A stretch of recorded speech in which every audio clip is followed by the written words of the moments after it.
មុននឹងខ្ញុំហូបនោះធ្វើទុកស្ពឹកជើងដែលស្ពឹកដៃហ្នឹងហើយខ្ញុំលឹកជាស្ករផងដែលខ្ញុំឈឺបោះដៃផុតក្នុងសាងខាងខ្ញុំទីអត់លក់ចាតែជាស្ករហ្នឹងជាស្ករហ្មងដល់ពូ280អូ280តែពេលដែលឡើងជាស្ករនេះលពូចិត្តតែធ្វើទុកមិនខ្លះដែរខ្ញុំធ្វើទុកវិលមកតែជើងនេះមានអាសាក្តៅទៅហើយស្ពឹកអីជើងហ្នឹងក្តៅទៅហើយចាក់ឈីបឈចាក់ឈីបហ្នឹងហើយធ្វើទុកដល់ពេលយប់ក៏ធ្វើទុកដែរវាចាក់មិនវិញលពូជើងចាក់ឈីបដេញពីនេះរត់មកហ្នឹងទៅពេញតែហ្នឹងពេញតែអត់ជើងឈឺទាំងសងខាងតែម្ដងទាំងសងខាងទាំងសងខាងតែពេលដែលស្ពឹកហ្នឹងដឹងជើងទៅលពូអត់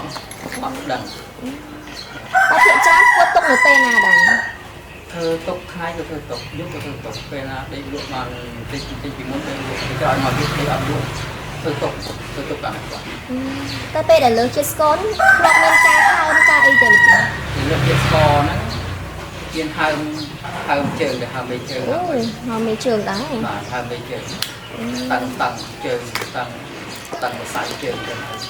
តែពេលដែលឈឺនេះមានអាសាចាក់ចកេះឈឺចកេះអីចឹងឈឺចកេះឈឺវិញពលកេះនេះពលកេះសាងខាងឈឺមកតែពេលដែលចាប់ផ្ដើមមានអាការៈហ្នឹងរយៈពេលប្រហែលឆ្នាំដែរដែលទឹកខ្ញុំដំបូងទុកឲ្យទៅ4ឆ្នាំ4ឆ្នាំបាទដល់ពេលយូរទៅខ្ញុំចិត្តតែក្រំបានទេដល់ពេលកាលណាដល់យូរមុនលេខឆ្នាំខ្ញុំត្រឹមលេខបានខ្ញុំឈឺខ្លាំងពេកខ្ញុំត្រឹមលេខបានដល់ពេលខ្ញុំអូទូរស័ព្ទមើលតាម Facebook ទៅឃើញតែគេអ្នកជំងឺនឹងគេលេខទៅពីទៅថាជំងឺដែលគេឆ្លើយមកគឺជំងឺពួកខ្ញុំដែរខ្ញុំគាត់អាចចិត្តទិញថ្នាំយកមកលេខដល់ពេលខ្ញុំលេខទៅអស់មកផ្ទះហ្នឹងពេលគ្រឿនខ្ញុំបានដេកលក់ហើយខ្ញុំបានបាក់ឈឺដៃបាក់ឈឺជើង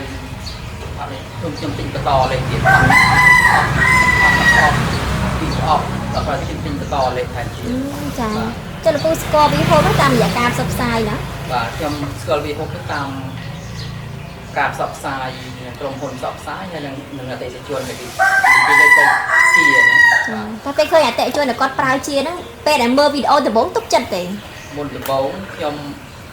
ដូចអត់ទាន់ទុកចិត្តដែរដល់ពេលកាលណានេះទៅខ្ញុំមើលទៅច្រើនឃើញគេច្រើនខ្ញុំបាត់ចិត្តថាហើយគេមកឈុតតូចលេខសិនទៅនឹងឲ្យលោមើលសិនទៅហើយវាមកថាអត់ត្រូវខ្ញុំនឹងឈប់អីយ៉ាងហ្នឹងណាបាទដល់ពេលទៅអត់ទាន់បានអស់មកផ្ទះពីផ្ទះទៅខ្ញុំគ្រឿងខ្ញុំធុំទៅខ្ញុំបន្តទៅថែមលេខទៀតចឹងអស់តាមមកផ្ទះពីផ្ទះធូរហ្មងតែចាប់អារម្មណ៍ធូរដំបូងគេធូរលើអាការៈអីដែរធូរដំបូងគេធូរបាត់ឈឺដៃបានដេកលក់វិញនឹងបាត់ឈឺបោះដៃផុតហ្នឹងបានដេកលក់ទៅបានអន់ស្ទើរយើងបានលេខអស់ចាតែពេលចាប់ផ្ដើមធូរច្រើនហ្នឹងរយៈពេលប្រើអស់ប្រហែលប្រអប់ដែរតែចាប់ផ្ដើមបែបធូរច្រើនប្រើអស់ប្រហែល3ប្រអប់ចា3ប្រអប់បានធូរច្រើនតែ3ប្រអប់ហ្នឹងពេលដែលចាប់ផ្ដើមភាសាអស់3ប្រអប់ហ្នឹងវាធូរលើអាការៈអីដែរចាប់ផ្ដើម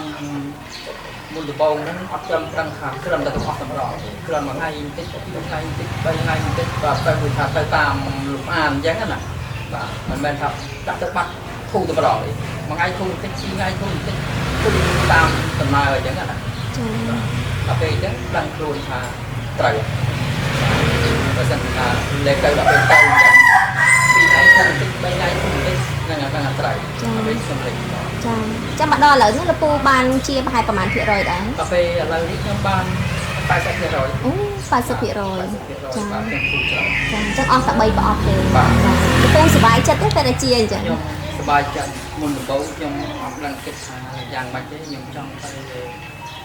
ពេញផងរួចចូលឆ្នាំដល់ពេលកាលណាខ្ញុំលេខខ្ញុំថាចាំមើលលេខឆ្នាំសិនខ្ញុំលេខមុនចូលឆ្នាំប្រហែលជាមួយអាទិត្យថាចាំមើលលេខឆ្នាំសិនពួកខ្ញុំក៏ប្រោះឲ្យទៅពេញទៅ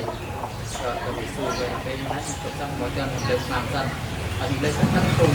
ដល់ធំក៏ឥឡូវខ្ញុំឈប់ទៅពេញចាឥឡូវនេះជើងអីចូលអាណាលេងស្ពឹកលេងអីអស់ដល់ពេលឥឡូវដឹងឈឺអន់ឈប់ស្ពឹកឈប់ហើយបាទដឹង đang chư đang quay về người ta dương giọt đầy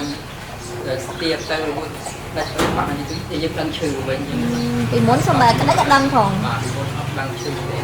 tiệc trong cái mới của ông đang cha cho pe đã chập đam bàn thu sờ baoอยู่chắc vì muốn nói là cô nghe đón thọ phần không thế vì muốn máu trong họ sẽ không lại nhưng mà đang cái thời gian mà là chư bậc cà phê của anh cho nhưng không từ học ra rồi mong cái sai ở nhà này nhưng mà cái ông cha nhưng mà đang cái thời gian mà những cái trường dần đấy cái trường bán cái trường dần cà phê trường lên bán để học còn từ chẳng là từ chư mình là chư chẳng nhau tình chơi tình ơi nhưng mà chư bỏ đây thoát chư cái người con trường lên bán vậy cho nên con chặt môi đài kịch hãng về để dân chư bực xong bây giờ cái đợt mặt đắng nghe đòn tha như chia bẩn tục xem nhạc của sao ở tiếng về nắng và đang thả nhóm chư hay trong họ đang thả cái thả rốt năm bay lên cái rốt năm bay từ ba lệ năm sai đấy và cha về mà ban vào lên năm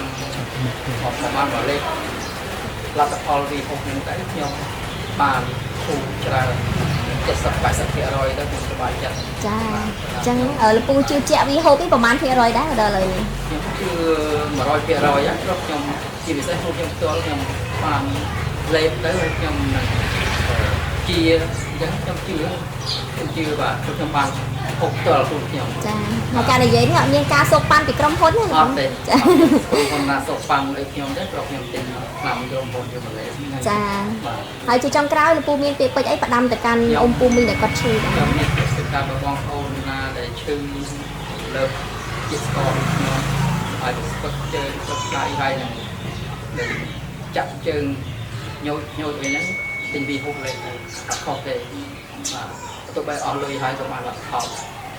លយើងជាហ្នឹងហ្មងបាទ